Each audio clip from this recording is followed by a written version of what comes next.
Live from Sin City, it's the Socks and Pinstripes Podcast. And now, here's the star of the show, Diet Dr. Griffin! Paul Skenes. This is Diet Dr. Griffin back with another episode of the Socks and Pinstripes Podcast. Like, rate, subscribe, tell your friends, and hopefully your friends will tell your other friends, and friends will tell their roommates, neighbors, and more people listen to the show. Paul Skenes was a former number one overall prospect from the Pittsburgh Pirates back in 2022. He's about ready to make his major league debut this afternoon, Saturday, May 11th, against the Chicago Cubs, and it has become must-see television. Skenes is known for his effortless ability to throw pitches over 100 miles an hour and has thrown nearly 100 so pitches in AAA this season. In AAA this season, he has a .99 ERA, a .915 whip, and 45 strikeouts in 27 and a third innings. Just nasty, nasty stuff, and everybody's looking forward to seeing him here at the show.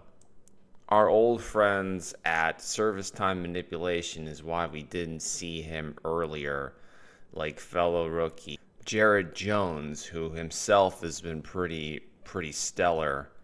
He's been compared to Spencer Strider in his ability to effectively strike guys out with a slider and fastball combination. If Skenes and Jones manage to perform up to expectations, this duo could be a brutal top two anchor to a rotation in the future for the Pittsburgh Pirates. Of course, people were saying the same thing about Mark Pryor and Kerry Wood 20 years ago from the Chicago Cubs.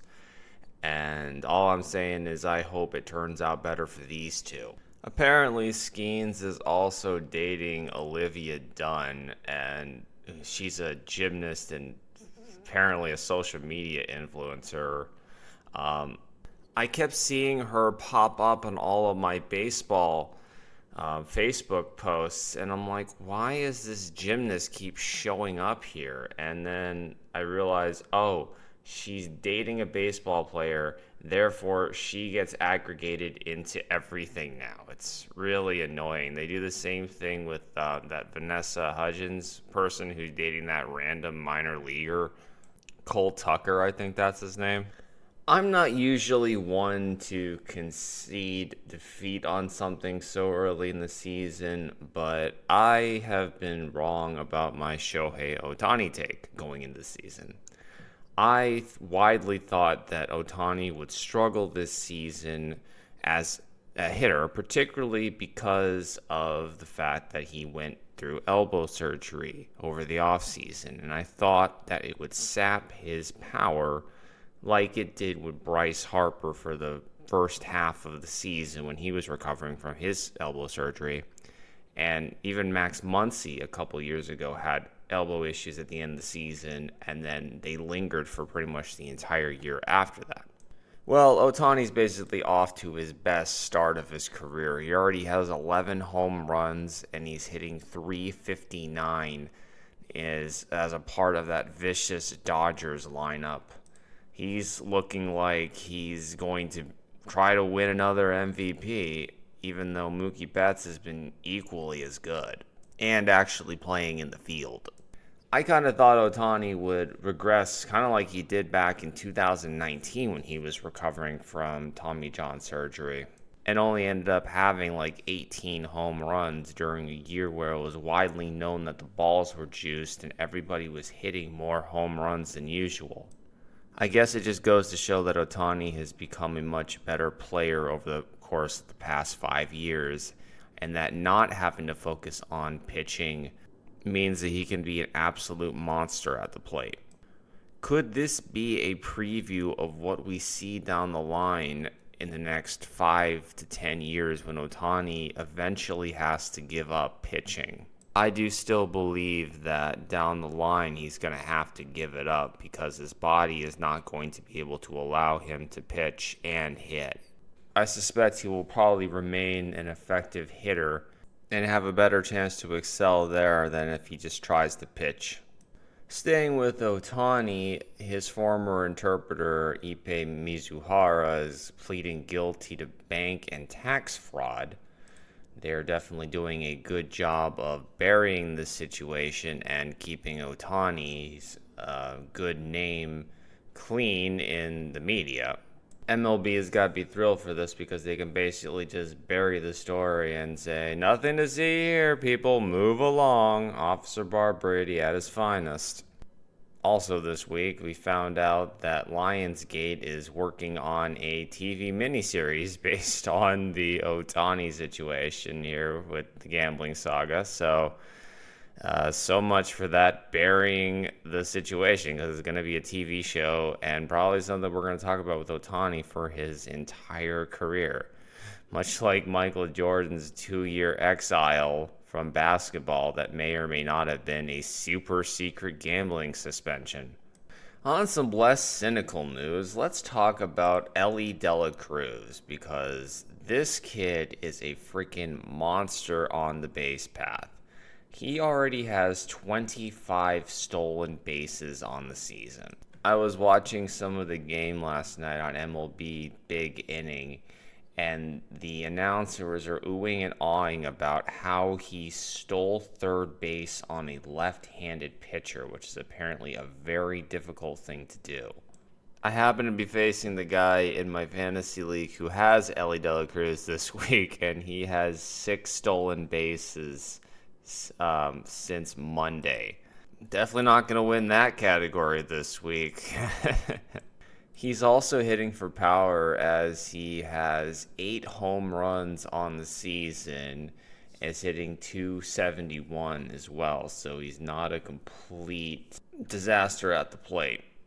He does, though, have 49 strikeouts in just 133 at-bats, so that's not a particularly good strikeout percentage, and whether or not he's able to hold up these numbers that are just simply bonkers remains to be seen. But this kid is one of the bright spots of baseball, and we need to be talking more about him. If I were the Reds, I'd be trying to lock this kid up to a long-term deal, because he's the most exciting player that Cincinnati is probably ever going to get. No offense to Joey Votto, who I love very much and has an amazing personality, but Elly De La Cruz just does stuff on the base paths that we haven't seen since Rickey Henderson. So I'm a little late to the party on this one because it happened after I recorded last week. But our buddy CB Bucknor was at it again. This is the umpire who was famously impersonated by Aaron Boone last year during his viral ejection. Just Google it. I'm sure you've seen the clip of it and maybe just haven't put 2 and 2 together yet that it was CB Bucknor behind the plate. So with the White Sox-Cardinals game last Saturday, it was the bottom of the 10th inning in St. Louis. The White Sox had a 6-5 lead, and the Cardinals were at the plate. They had the bases loaded with 2 outs, and then they call a rain delay. This delay ended up going for 3 hours and 5 minutes. Then the batter at the plate for the Cardinals strikes out on 4 pitches, and the last pitch that he struck out on was a clear 4 to 5 inches off the plate and a ball. If you guys thought Bill Bucknor was bad, CB takes it to a whole nother level, and I don't want to come up with what CB actually means in this guy's name. Maybe it's calls balls for strikes. I'm sure I can come up with something better, but it's early in the morning and my brain isn't working properly yet. My whole thing is, why couldn't this have just been a suspended game? Why couldn't they have just started this game early on Sunday to try to finish it out?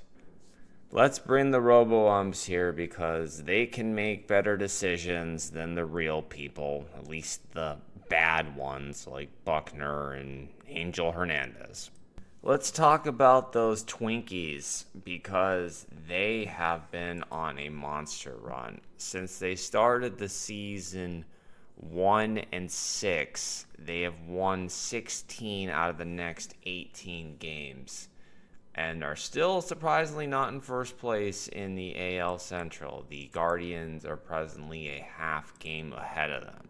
Very cool to see that the AL Central is turning into an interesting race because even the Kansas City Royals are only a half game behind the Twinkies at 24-16, and the Tigers, who have been perennial doormats in that division, are at 500. Heck, even the White Sox have picked it up lately as they've won 5 out of their last 7 games. My prediction that the Oakland A's would have a better record than the Los Angeles Angels of Anaheim of Los Angeles is in good shape so far, as the A's have 4 more wins than the Angels and somehow have 4 more wins than the Astros. I don't think the Astros are going to keep remaining in the gutter like this, but the Angels certainly will. Tyler Anderson's off to a decent start, even though he's 2-4 as a record. He only has a 2.74 ERA and a 1.125 WHIP, which is his best numbers outside of his lone year with the Dodgers.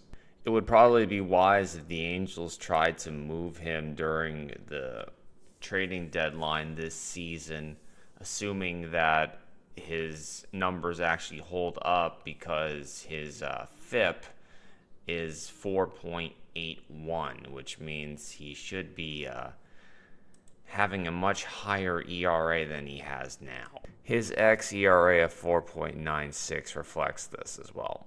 Anywho, I'm going to call it a show. I'm going to get myself ready to watch Paul Skenes this afternoon and then try to catch another matchup between the Dodgers and the Padres, who are quickly becoming one of the best must-see feuds in baseball. Last night there was an excellent pitchers duel between these two teams. Michael King for the Padres going up against Tyler Glasnow of the Dodgers. Each of them went 7 innings strong with 10 strikeouts for Glasnow and 11 for King.